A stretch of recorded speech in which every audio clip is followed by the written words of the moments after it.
पूर्व कैबिनेट मंत्री शकुंतला रावत के घर के ताले तोड़कर चोर घर में घुस गए। घटना के समय घर में कोई नहीं था। आज सुबह परिवार आया तो ताले टूटे मिले और सामान बिखरा मिला। पूर्व मंत्री ने पुलिस में रिपोर्ट दी है। शकुंतला रावत ने कहा, केंद्र व राज्य में डबल इंजन की सरकार है, इसके बावजूद चोरी सहित अन्य तरह का अपराध तेजी से बढ़ रहे हैं। पुलिस को सख्ती से कार्रवाई करने की जरूरत है। उन चोरों का पता लगाना चाहिए। मेरे पति इस मकान की बजाय दूसरे मकान में थे, वह खुद यहाँ नहीं थी। पहले 2 बार हमारी गाड़ी को भी किसी ने थोड़ी भिड़ंत की है, जिस पर हमने ध्यान नहीं दिया, लेकिन अब सब घटनाओं को देखकर लगता है कुछ न कुछ साजिश हो सकती है। पुलिस मामले की जांच कर दोषियों को गिरफ्तार करे। 2-3 से यहाँ रह रहे हैं और ऐसा कभी नहीं हुआ कि कोई इस तरीके की कोई घटना घटी हो यहाँ पर।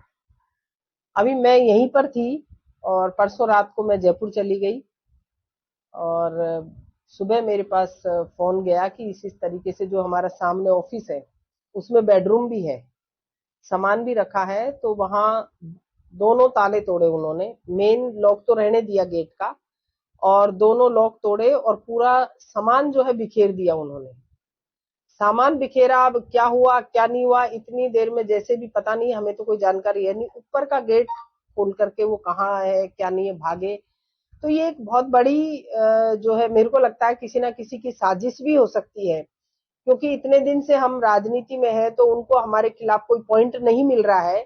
तो ये बहुत बड़ी साजिश भी हो सकती है। हमारी रात के टाइम में 2-1 बार गाड़ी भी भिड़ गई है, तो हमने सोचा वैसे ही नॉर्मली गाड़ी घोड़े चलते हैं तो भिड़ जाते हैं, लेकिन इन चीजों को देखते हुए परसों गांव में भी, मेरे ससुराल मोहम्मदपुर में भी कोई आए लड़के, वो भी सामान बिखेरा, लेकिन इतने में ही कोई वहां काम चल रहा है सड़क का, तो वो ठेकेदार आ गया पानी पीने के बहाने के कैसे भी करके अंदर आ गया घर में, तो वो भाग छूटे वहां से भी। तो इस तरीके की घटनाएं होना और आए दिन चोरी की वारदात होना, मर्डर होना, और ये जो कानून व्यवस्था सरकार बनने के बाद में ठप हुई पड़ी है पूरी, तो मैं आपके माध्यम से निवेदन करूंगी कि अब आप सोचिए कि आम व्यक्ति की तो क्या पहुंच है क्या नहीं, बेचारा क्या कर पाएगा। तो इस तरीके से चोरियों की घटनाएं है, चाहे और जो अन्य घटनाएं हो रही है, सारी बलात्कार है, बच्चों को उठाने करने की, तो मेरा निवेदन है आपके माध्यम से कि पुलिस प्रशासन को जागना चाहिए। ये डबल इंजन की सरकार है, उसमें मुझे लग रहा है कि आप अगर उठाकर देखेंगे तो सरकार बनने के बाद में जो घटनाएं, दुर्घटनाएं, चोरी की घटनाएं जो बढ़ रही है दिन में, तो आप सोचे कि एक सोचने का विषय है। पुलिस को इस पे एक सख्ती से कार्रवाई करनी चाहिए। मैं मांग करती हूँ कि उन चोरों का पता लगना चाहिए जो कि इस तरीके की घटना करके गए।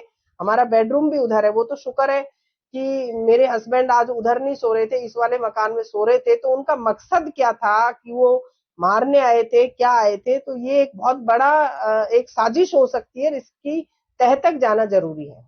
कैबिनेट मंत्री के नाम इस तरीके से हो, ससुराल में फिर यहाँ पर एक साथ, हाँ, ये कोई आसपास का आदमी भी हो सकता है, कोई पीछे लगने वाला आदमी हो सकता है, बीच बीच में एक्सीडेंट्स गाड़ी हुई है। बिल्कुल, ये एक सोचने का विषय है। हमने भी इतना दिमाग नहीं लगाया कि भी ऐसा हो सकता है, लेकिन अब सोचना पड़ेगा कि ये किस तरीके का कौन व्यक्ति है जो हमारे पीछे लग रहा है और इस तरीके की घटनाओं को अंजाम दे रहा है। तो इसकी तह तक जाना जरूरी है। आपने सामान चेक किया, कुछ वो लेके गए, सफल हुए ले जाने में, या फिर सब ऐसा वैसे? दोनों मकानों में कुछ चोरी हुई? दोनों मकानों नहीं, सामान ऐसा अभी हमने ज्यादा तो पूरा चेक किया नहीं है मैंने, लेकिन किया जहां तक सामान वो कोई लेकर के नहीं गए, क्योंकि उनको या तो मौका नहीं मिला है, लॉक नहीं खुला, क्या हुआ क्या नहीं हुआ वो तो आगे की ईश्वर ही जाने। वो तो पुलिस प्रशासन ही पता लगाएगा कि कौन लोग हैं, किस उद्देश्य से घर में घुसे हैं, वो क्या मारने के लिए घुसे हैं, किस तरीके से आए हैं, क्योंकि बेडरूम वहां था।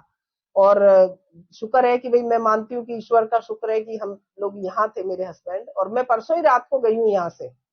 तो ये भी साजिश हो सकती है कि उन्हें पता नहीं है मैं भी यहाँ हूँ या कहाँ पर हूँ, तो किसी को जानकारी नहीं है किस उद्देश्य से वो लोग आए हैं, उनकी मंशा क्या है, ये पुलिस प्रशासन पता लगाए। जिस तरीके से कुछ सामान भी नहीं लेके गए हैं, तो कुछ साजिश हो सकती है। बिल्कुल, मैं मान रही हूँ कि कोई ना कोई साजिश है, किसी के तहत कोई कुछ रखने के लिए आया है, हमें फंसाना चाहता है, किसी की क्या मंशा है, तो कोई ना कोई टारगेट हमें कर रहा है, इसकी जानकारी पूरी तह तक जाए। सीसीटीवी वगैरह नहीं, हमारे को कभी ऐसा कुछ ऐसा लगा नहीं अंदेशा, क्योंकि जो आदमी को बहुत सारा कुछ होता है तो उसको डर लगता है। हम आराम से रहते हैं, अपने कोई ऐसी चीज नहीं है। धमकी वगैरह? बिल्कुल, हमने ऐसा सोचा नहीं था कि ऐसा भी हो सकता है कभी। आपको अंदेशा है कि शायद आप पे हमला भी हो सकता है या आप बिल्कुल हो सकता है। असफल प्रयास किया होगा? बिल्कुल, अब यही महसूस हो रहा है कि बार-बार कोई काली थार आ रही है, कोई कैसी गाड़ी आ रही है। पहले भी यहाँ जब सरिता सिंह जी थी, जी। तो हमने उनको बताया था कि भई ऐसे-ऐसे ये गाड़ी देखिए आप सीसीटीवी कैमरे में जो बगल वालों के लग रहा था, तो उसमें मैंने कहा देखो ये गाड़ी और ये संदिग्ध लोग हैं 5-6 कैसे भाग-भाग के गाड़ियाँ ले जा रहे हैं और रैकी कर रहे हैं, क्या कर रहे हैं, किस मंशा से ये हैं। तो घर के सामने ही खड़े हो रह कर के उन्होंने पूछा कि मैडम कौन से मकान में रहती है। अच्छा। तो उस टाइम पे उन्होंने क्या किया, पूरी तहकीकात भी करवाई थी हमने, पुलिस में कहा भी था, मैडम को भी बुलाया था, जांच भी हुई थी। उसके बाद में अब इस तरीके की ये घटना घटी है। ये कब की घटना है जो रैकी वाली जो बता रहे हो आप? ये तो लगभग इसको साल भर हो गया होगा। अच्छा।